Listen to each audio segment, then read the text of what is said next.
They say the heart can be both a blessing and a curse. It can lead you to the arms that will protect you for a lifetime, or into the fire that will consume you whole. For her, it was never just about choosing a man. It was about choosing the life that came with him. Her name was Amara, a woman whose story would become both a warning and a confession. If you stay with me through this journey, you'll see how love can be the sweetest nectar and the deadliest poison. And if you're new here, don't forget to subscribe to this channel, because stories like this are not just tales. They are mirrors, showing us pieces of ourselves we often try to hide. Amara grew up in a quiet town where everyone knew each other's name. Her father was a schoolteacher, her mother a trader, and from them she inherited discipline and ambition. But in her heart, she longed for something more, something beyond the quiet routines of her small town. She dreamed of love that shook her, love that made her forget where she was, love that felt like stepping into the sky without knowing if she would fall or fly. And then came the brothers.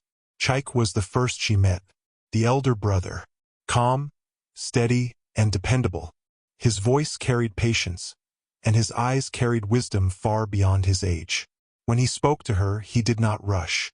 When he listened, he truly listened, as though her words were treasures he wanted to protect. He wasn't the kind of man who set the room ablaze with charm or arrogance. No. He was the man who quietly stood in the corner but somehow became the safest place in the room. With Chaik, Amara felt stability. He held her hand like a promise, not a possession. He spoke of marriage, of a home, of children's laughter echoing through hallways they would build together. It was the kind of love her parents wanted for her, the kind of love many women prayed for. Safe, predictable, strong. But then came the younger one, Obi. His very name seemed to pulse with energy. The younger brother, reckless, free, beautiful in the kind of way that made people forgive his sins before he even asked. His smile was dangerous, sharp enough to cut through logic, sweet enough to taste like honey on her skin. Obi did not speak of safe tomorrows. He spoke of burning todays.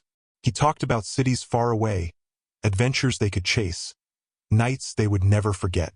He made her feel alive in a way Chaik never could. With him, her blood raced, her skin burned, her heart thundered against her chest. And in her youth, in her hunger for something more, passion sounded louder than stability. She knew what Chaik offered, a steady life, full of peace but perhaps lacking in fire. She knew what Obi offered, fire that could warm her soul or scorch her completely. She chose Obi. First, it felt like a dream.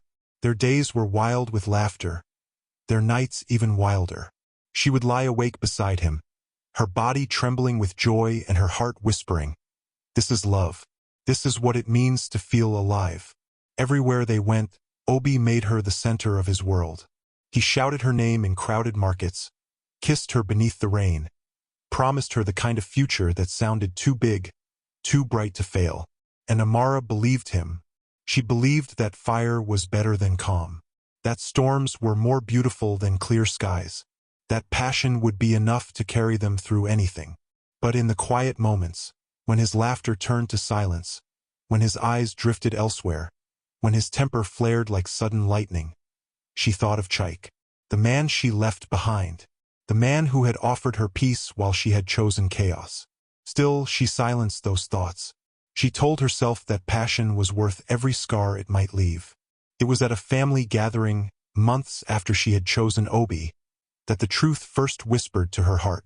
Chaik was there, still calm, still gentle, still the kind of man who looked at her not with judgment, not with anger, but with quiet acceptance. When their eyes met, she saw something she had not seen before, a wall. He had moved on in his heart. His love, once waiting, was now guarded. And in that moment, for the briefest second, she wondered, did I choose passion, or did I choose pain? The answer would come sooner than she expected. This was only the beginning of Amara's journey, a choice that would shape her destiny, a decision that would teach her, and us, that desire can blind us to the love we truly need. If you've been pulled into Amara's story, stay with me. Soon passion turns to consequence. And don't forget, subscribe so you never miss what happens next. Because sometimes the most dangerous stories are the ones that feel closest to home. Passion is beautiful when it begins. It blinds you, makes your heart race, makes the world itself feel like a stage built for your story. But passion, when untamed, rarely stays beautiful. It turns. It bruises. It burns. For Amara, the fire she chose began to turn against her. In the first months, Obi's laughter had been enough to drown out her doubts. His kisses had silenced her fears. But slowly, the cracks appeared, thin at first, like faint lines on glass, then deeper, sharper, impossible to ignore. Obi's wildness, the very thing she had fallen for, became the sharpest edge of their love. He would come home late, smelling of alcohol and perfume that wasn't hers. He would speak of dreams too large, plans too reckless, schemes that rose like castles in the sky but always collapsed into dust. When she questioned him, his charm turned to anger. His voice, once sweet, now thundered.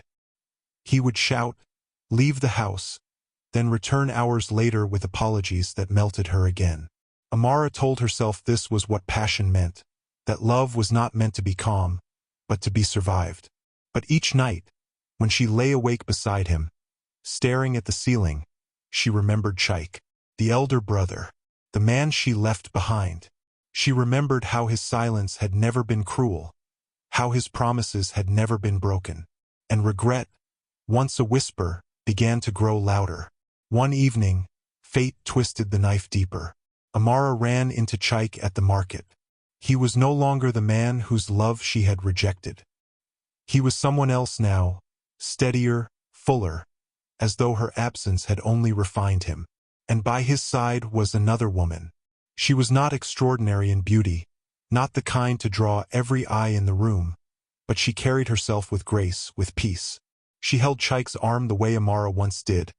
But unlike her, she looked content, untroubled, safe.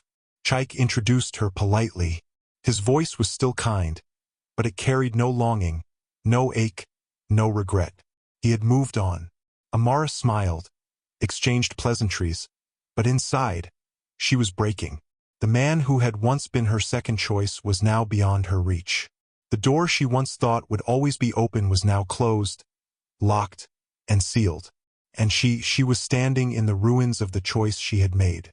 Obi grew more distant with time. His adventures turned into debts, his charm into excuses. He began disappearing for nights, sometimes days, without explanation. And when he was home, his temper flared like dry wood catching flame. Amara tried to hold on. She told herself love was sacrifice. She reminded herself of the fire that had once made her feel alive. But now that fire only left ashes. There were nights when she sat on the cold kitchen floor, tears running down her face, asking herself how she had gotten here. How the girl who once had two choices, the gentle love of Chaik and the wild passion of Obi, was now trapped in a cage of her own making. Her parents noticed the change in her. Friends whispered. Even strangers saw the sadness in her eyes. But pride silenced her. She told no one. She stayed. The breaking point came one night when Obi stumbled home drunk. His words were sharp, his anger reckless. For the first time, Amara felt fear. Not just disappointment, not just sadness, but raw fear. As his voice rose and his fists slammed against the table, she realized she had not chosen love. She had chosen danger. And in that moment, Chaik's face came to her mind. Not because she still longed for him, but because he represented everything she had thrown away. Peace, safety, love without scars. The next morning, Amara packed a small bag. Not to leave. She was not strong enough yet. But to escape for a few days, to breathe, to remember who she was before passion consumed her. She went back to her parents' home. Her mother looked at her eyes, swollen from nights of tears, and said nothing. Mothers don't always need words to know. Amara sat in her old room, staring at the walls that had once held her dreams. And for the first time, she admitted the truth to herself. She had made the wrong choice. She had chosen fire over shelter. She had chosen storms over skies. She had chosen desire over love. And by the time she realized it, it was too late. Amara's story is not just hers. It is the story of many who mistake passion for love, who choose excitement over peace, who do not realize until too late that storms may be thrilling, but they also destroy. And that is why I share her story with you, because sometimes we need reminders that not all that burns is worth touching. If this part of Amara's journey has touched you, don't forget to subscribe to this channel. These are not just stories. They are warnings, lessons, and mirrors.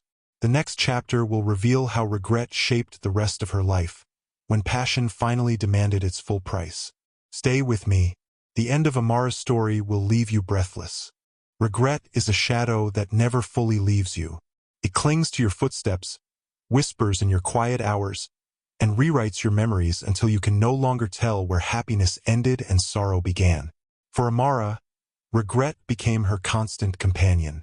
When Amara returned from her parents' house, hoping things with Obi might change, she found that nothing had. If anything, it was worse. His debts grew heavier, his nights away became longer, his apologies thinner. The man who once carried her heart in flames now carried it like a burden he no longer wanted. First, she begged. She pleaded with him to return to the man she fell for, the man who kissed her in the rain, the man who made her believe life could be extraordinary. But Obi was not that man anymore, if he ever truly had been. He was chaos wrapped in charm, a storm she had mistaken for sunshine. And Amara, in her quiet moments, knew this. She had built her life on fire, and now she was choking on the smoke. It was during another family gathering that she saw Chaik again.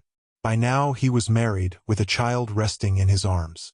His wife's laughter filled the room like music, and Chaik's eyes glowed with a peace Amara had never known with Obi. When their eyes met, Chaik gave a polite nod, nothing more. No trace of the love that once lived there. No lingering hope, no anger. Just distance, finality. And that, more than anything, broke her. Because for years, somewhere deep in her heart, Amara had told herself that maybe, just maybe, Chaik's love would wait for her.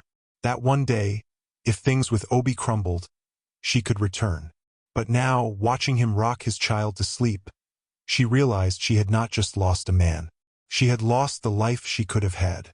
The safe home, the gentle love, the laughter of children in hallways built on trust. And the cruel truth? She had thrown it away herself. Obi's world spiraled further. His reckless choices led him into the hands of people no one should owe. Arguments turned to threats, and Amara found herself living in fear. Not just of him, but of the consequences of his life. Neighbors whispered. Friends kept their distance. Even her parents, who once welcomed Obi with cautious smiles, now looked at her with sorrow in their eyes. She was not just Amara anymore. She was the woman who chose wrong. The woman who left the gentle brother for the wild one. The woman who traded peace for pain. And deep inside, she knew they were right. The final breaking point was not a fight, not a betrayal, not even a night of tears. It was something simpler, quieter, but heavier than all the rest. One evening, Amara stood at the window of the house she shared with Obi. Outside, children laughed as they played, their voices echoing like reminders of what she did not have. She turned to look at Obi, asleep on the couch, his face slack, his breath heavy with alcohol. And for the first time, she saw him not as the man she loved, not as the man she once chose, but as a stranger. A stranger she had built her life around. A stranger who had stolen her years, her joy, her dreams. In that moment, Amara realized something that shattered her completely. Her greatest wound was not losing Chaik, not even enduring Obi's chaos. Her greatest wound was knowing she had chosen this path herself. She had seen the road of peace, and she had walked past it. She had stood at the door of love, and she had shut it. And now she was living in the ruins. Time did not heal Amara's wounds. It only deepened them. Obi's life eventually collapsed. Debts, betrayals, and reckless living destroyed him. He left, one day, without a word, leaving Amara with nothing but the walls of a house that never felt like home. Chaik built his life steadily, quietly, the way he always lived. His children grew, his wife remained his anchor, and peace surrounded him. Amara saw it all from afar, every glimpse a knife twisting deeper. And she grew older with the weight of her choices pressing her shoulders down. Suitors no longer came. Friends no longer whispered of her future. Even her parents, though they never stopped loving her, looked at her with sadness that words could not hide. She had gambled her heart and lost. Amara's story is not one of romance. It is one of warning, because love is not always fire. Sometimes it is quiet. Sometimes it is gentle. Sometimes it does not make your heart race. It makes it rest.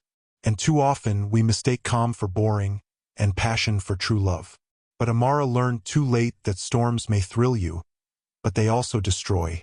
And gentle skies may not excite you, but they will keep you safe, keep you warm, keep you whole. She spent the rest of her life carrying that lesson. Her days marked not by what she gained, but by what she lost. And she left behind a story that whispers through time. Desire can blind us to the love we truly need. If Amara's story has touched you, let it be more than just a tale. Let it be a mirror. Look into it and ask yourself, are you choosing passion that burns or love that builds? And if you want to hear more stories like this, stories that reveal truths we often ignore, make sure to subscribe to this channel, because these stories are not just entertainment. They are lessons waiting to guide us before it's too late. Amara's life may be finished, but her story lives on. And perhaps in hearing it, someone else might choose differently. Someone else might choose the love they truly need.